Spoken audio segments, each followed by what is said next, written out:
Kesersaran Alexis ya, bersama dengan Bapak Nelson ya, lagi wawancara eksklusif kita lihat.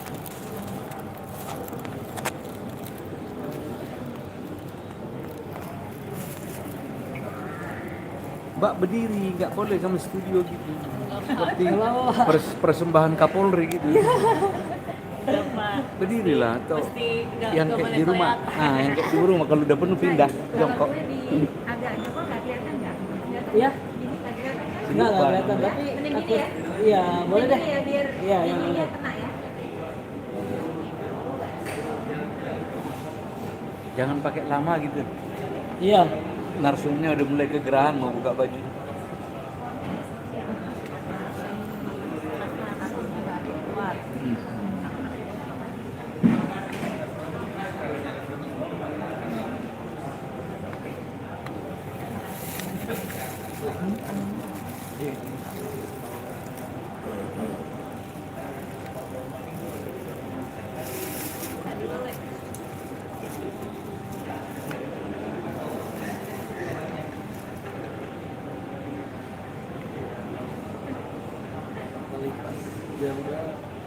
Berapa? Udah jam 6 kurang 15.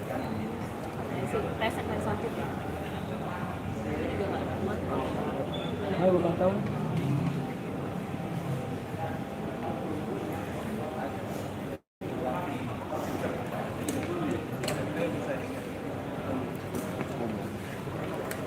Oh.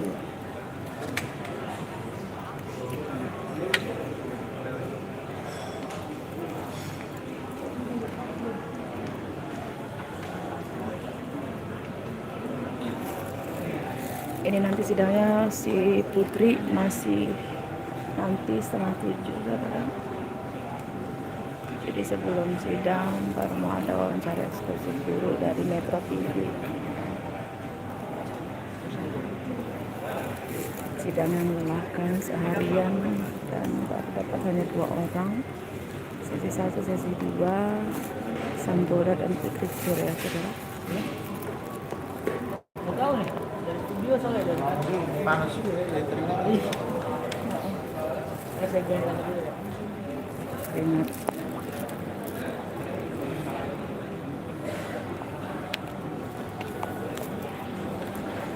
Berat banget.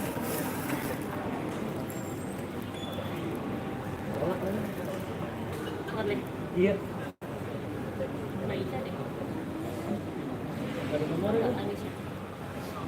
Anissa guest speaker. Iya. Oh ini langsung live ke Metro. Iya.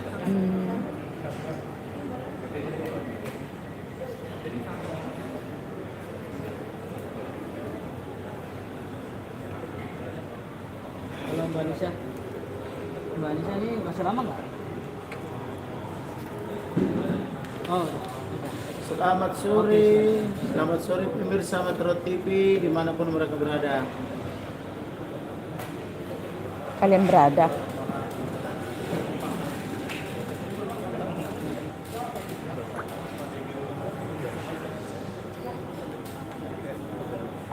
Baik.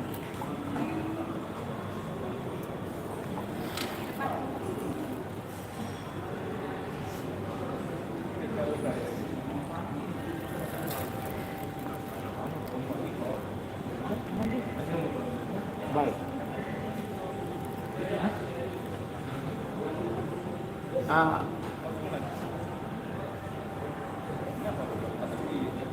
Ada bukti banyak yang sangat otentik maupun yang sudah kami berikan kepada penyidik, sudah dikantongi jaksa maupun yang masih belum kami serahkan karena penyidik selama ini kurang kooperatif dengan kami.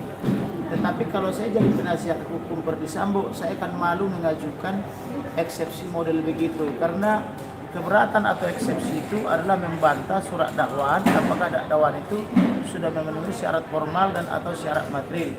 Tetapi mereka justru masuk ke dalam pokok perkara. Jadi ini bukan eksepsi tetapi adalah membuat cerita cerita bohong atau pepesan kosong untuk membangun seolah-olah Putri Chandrawati adalah korban pelecehan. Itu sudah masuk pada materi perkara. seharusnya kalau mereka sarjana hukum dan memahami hukum acara pidana, maka seharusnya mereka adalah menanggapi surat dakwaan dengan mengatakan bahwa surat dakwaan tidak memenuhi syarat formal sebagaimana dimaksud oleh pasal 143 KUHP junto pasal 151 KUHP, atau surat dakwaan tidak memenuhi syarat cermat, jelas dan lengkap, artinya tidak memenuhi syarat material. Tetapi mereka kemana-mana, makanya saya bilang ini orang tidak mengerti hukum dan tidak mengerti hukum pidana maupun acara pidana. Satu lagi, kalau mengenai materi perkara, ini murni pembunuhan terencana karena sudah direncanakan tanggal 11 Juni, lanjut ke tanggal 21 Juni, lanjut ke tanggal 7 Juli. Kemudian yang merencanakan pembunuhan ini adalah awalnya Ferdy Sambo dan Daden, yaitu ajudan-ajudannya, terbukti dari rekaman elektronik yang tersimpan di handphone daripada saksi kekasih almarhum. Kemudian terbukti lagi bahwa sebelum dilakukan pembunuhan mereka rapat dulu di Magelang, kemudian dilucuti dulu senjatanya, kemudian diperingatkan jangan dikasih tahu siapapun.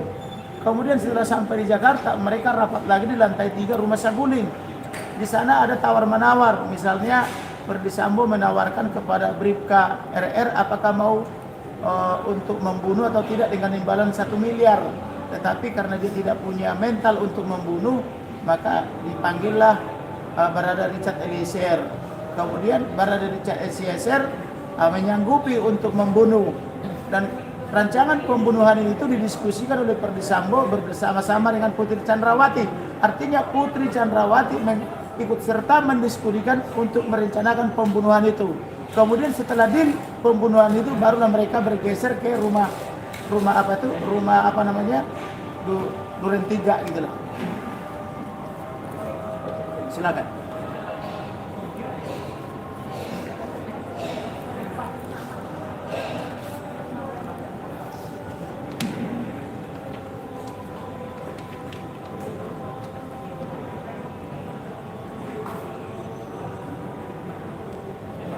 Kalau di rumah Magelang,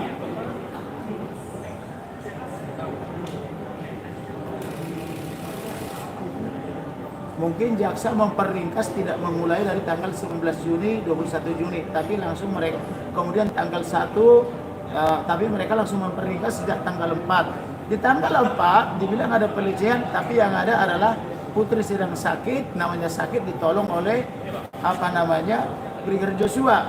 Maka seharusnya tidak disebut kurang ajar, tapi adalah berbakti atau berbuat baik, yaitu menolong. Tetapi ketika ditolong katanya mau digendong, ibu menolak, Putri Chandrawati menolak. Kemudian tanggal 7 dia bilang ada kurang ajar, kata si Kuat Ma'ruf. Nah, sedangkan yang dimaksud kurang ajar ini kan kesimpulan, fakta-faktanya tidak diuraikan apa, ini nanti sudah masuk pokok perkara. Nah, kemudian di Magelang itu pasca Kuat Ma'ruf berselisih dengan almarhum, justru Putri Chandrawati rindu bertemu dengan Brigadir Joshua. Joshua di mana? Joshua di mana? Panggil Joshua dong, kan gitu. Nah, akhirnya Joshua dicari ada di depan. Akhirnya Joshua masuk ke kamar dan curhat-curhat seperempat jam. Wanita yang diperkosa tidak mungkin mencari-cari prianya. Ya. Baik. Baik. Baik.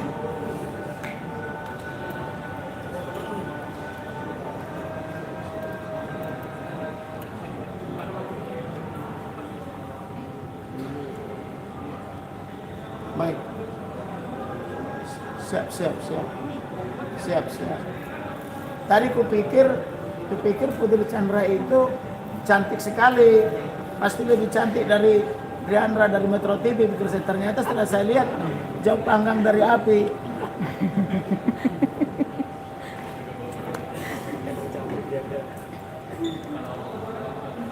Gitu-gitu udah pakai skincare termahal. Dia dandan tadi, rambutnya udah di box, sudah di smoothing, tapi tetap kelihatan seperti lebih cantik ART saya, Mbak. Kayak orang kena tipes.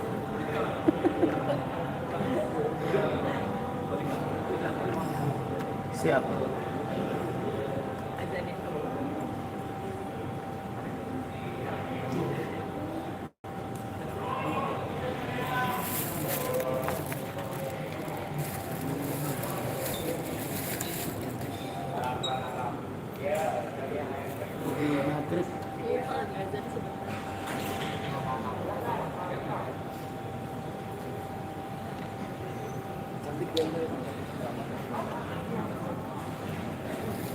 Memang lebih cantik dia daripada si Putri Cur. Jauh. Hah? India. Oh India ya. India Pakistan dia. 6:30.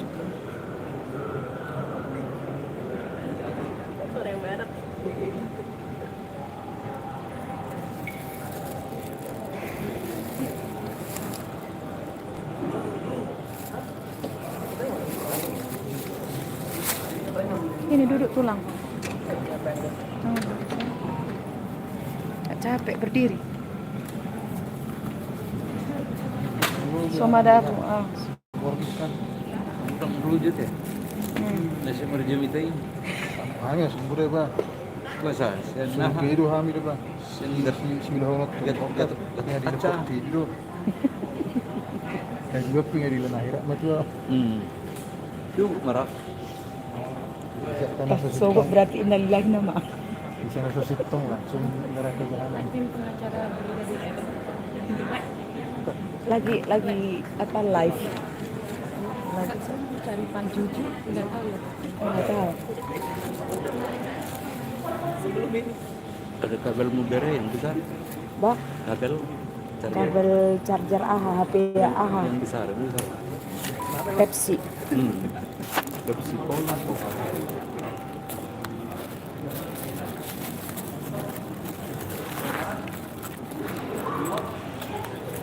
Di sini nikahnya. Jadi itu mulai yang ada. Satu ngapipin nama ini. Pegang nih, pulang. Kebi.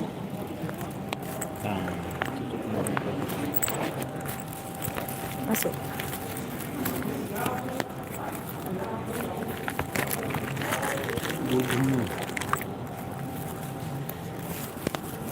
Mau lah. Kondisi dong cas. Casnya di situ. Oh, kabel. Dak dia dong.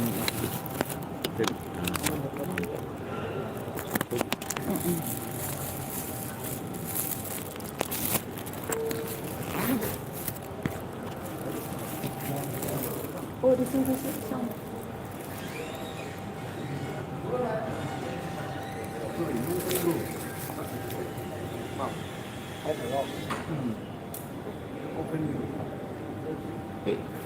Itu cerita palsu, cerita bohong.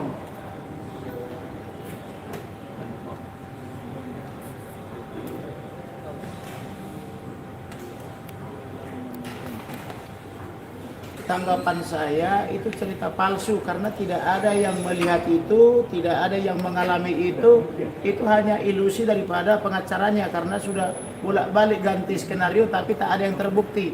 Itu cuma skenario yang dibangun oleh pengacaranya. Itu bohong besar. Karena kenapa? Itu kan rumah kecil. Rumah kecil kalau dibanting-banting pasti ada yang mendengar karena di situ ada asisten rumah tangga namanya Susi, ada supir namanya Kuak Ma'ruf, ada ajudan lain. Masa dibanting-banting, kemudian disenggol itu apa namanya itu keranjang baju, pintu dibanting tak ada yang dengar kecuali mereka semua bisa dibuktikan tulis semua atau penyakit pendengaran. Jadi itu cerita bohong itu.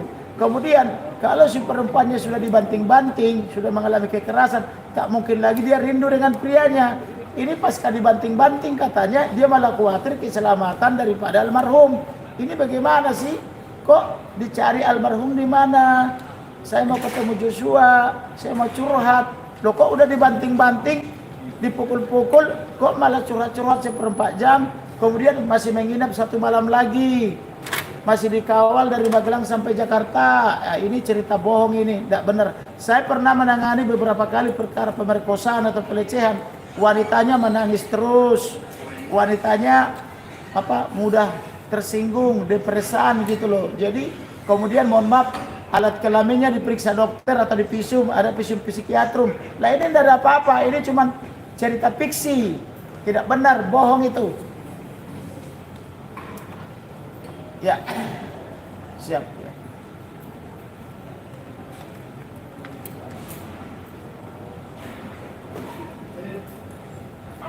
Ngeri memang itu lah, sadis banget itu perempuan Cina. Jangan miring-miring kepalanya. Oh, Lebih sadis kalau miring-miring kepalanya.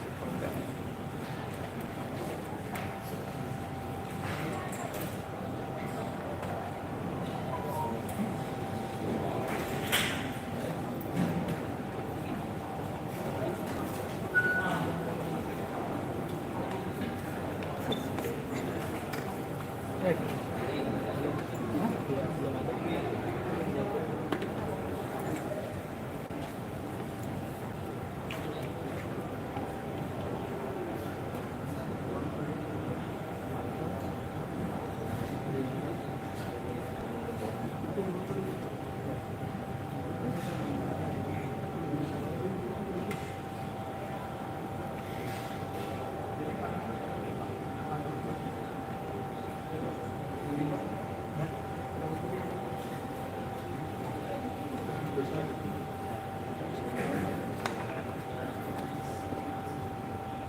ini langsung siaran langsung backstage.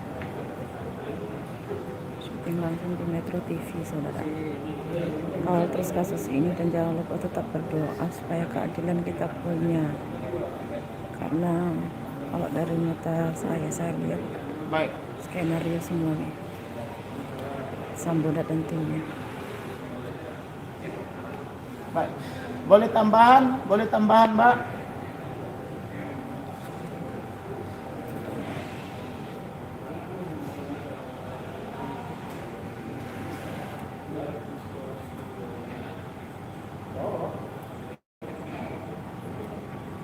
Betul. Betul.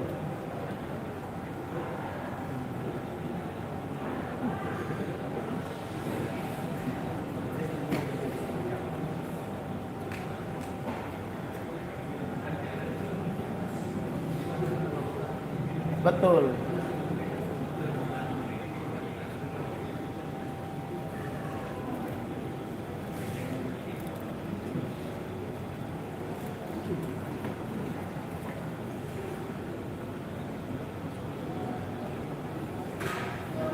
Baik. Baik.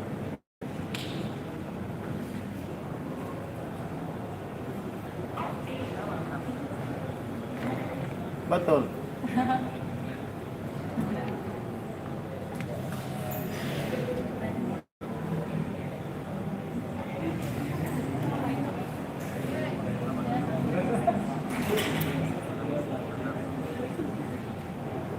Sambo terlibat dalam penembakan ini, dia yang merancang penembakan ini untuk menutupi aibnya. Dia yang bagi uang bersama Putri untuk membayar eksekutornya, dan dia juga bahagia setelah almarhum ditembak. Terbukti dari dia melakukan pesta, yaitu mengirimkan uang-uang kepada antar lembaga negara, baik ke termasuk LPSK. Jadi artinya Sambo dalam pembunuhan brigadir almarhum Joshua Tabarak, dia berbahagia. Terbukti dia mengeluarkan uang yang sangat besar untuk membahagiakan lembaga-lembaga, termasuk ormas-ormas perempuan untuk mendukung skenario dia. Jadi dia tidak menyesal dan dia tidak menangis. Tetapi ketika dia mengadu ke Kapolri, telah merekayasa Kapolri, dia pura-pura menangis. Yang benar dia menangis ketika membohongi Kapolri. Gitu.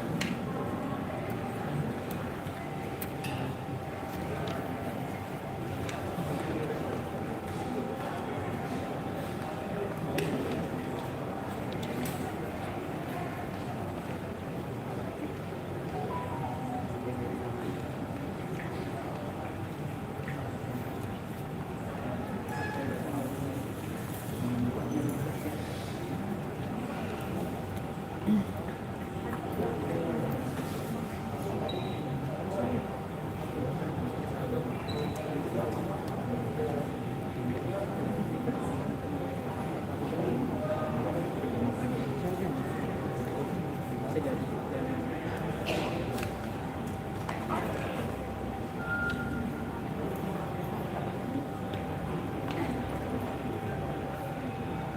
Oh, ada.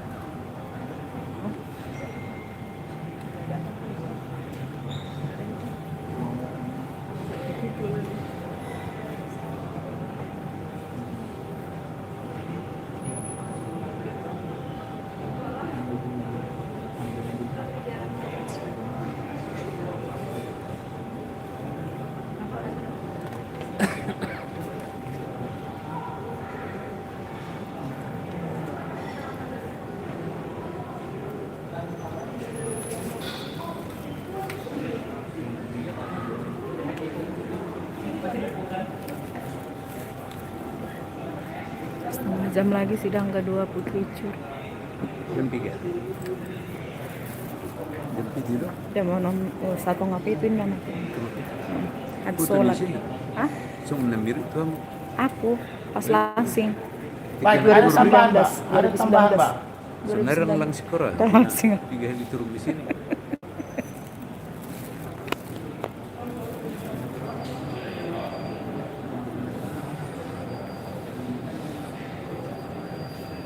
Baik, kami nanti akan memberikan bukti-bukti, baik bukti rekaman elektronik, keterangan saksi, dan bukti surat-surat lainnya. Tetapi yang pasti membuktikan salah satu bahwa ini sudah terencana. Verdi Sambo menugaskan 2 ajudannya atas nama Daden dan Romi untuk berjaga-jaga di luar rumah. Kalau adiknya atas nama Reja datang ke rumah itu. Dan betul ketika Reja datang ke rumah itu, tugas daripada Daden adalah menggeledah, memeriksa, dan memastikan apakah adiknya bawa senjata api atau tidak. Kemudian tugas satu lagi adalah mengalihkan perhatian daripada Reja supaya Reja tidak masuk ke rumah itu, tetapi adalah dikondisikan dia harus menghadap Kadipropam. Sementara dikondisikan kurang lebih jam 6, jam 7 untuk menghadap Kadipropam, sedangkan dia baru diterima oleh Karopropam, maksudnya Karopropos ya, sorry. Sedangkan dia baru diterima oleh Karopropos adalah pada jam 10 malam. Jadi ada 4 jam waktu yang terbuang-buang untuk menunggu Karopropos. Jadi artinya skenario ini sudah mantap mereka rencanakan, baik oleh Verdi Sambo maupun oleh Putri Chandrawati maupun oleh Daden dan Romi, demikian juga dengan Bribka RR maupun dengan Berada E. Artinya tidak ada lagi ragunya saya bahwa ini pembunuhan terencana dan diikuti dengan prestasi membayar hadiah-hadiah termasuk memberi handphone buat mereka karena mereka telah berhasil melaksanakan skenario itu. Kemudian dibuktikan lagi dengan Verdi Sambo ketika mau eksekusi dia sudah pakai sarung tangan supaya tangannya tidak kena mesiu dan diduga pakai peredam senjata, sudah tembakannya tidak dengar tetangga. Kemudian setelah itu mereka melucuti CCTV, mencopot DPR tanpa persetujuan ketua RT. Jadi artinya terencana semua dengan baik dan dilaksanakan dengan baik. Tetapi satu lagi yang mereka tidak tahu, mereka tidak paham bahwa ada kuasa Elohim. Ternyata dengan kuasa Elohim, saya belum jadi kuasa, udah saya tulis di Facebook bahwa polisi menembak polisi di rumah pejabat wanita polisi, mudah-mudahan bukan wanita polisi, dan terbongkarlah semua skenario jahat mereka itu, sehingga orang pintar menjadi bodoh dan orang bodoh menjadi pintar dengan penyertaan Tuhan. Ya, siap.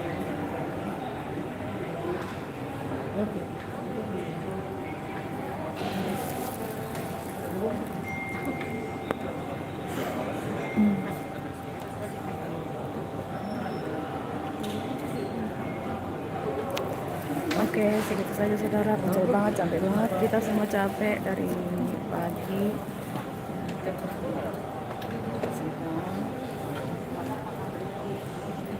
Ya, ini mau sidang kedua ya. Putri Cur, saudara. Lihat muka saya, betul banget ya. Kawal terus saudara. Kawal terus ya.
Baik.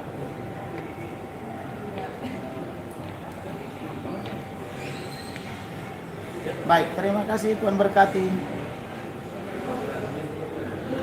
Oke, terima kasih. Baik, baik, baik. Saya sudah bisa pulang ya. Oke, Tuhan berkati saudara. Terima kasih banyak ya Pak.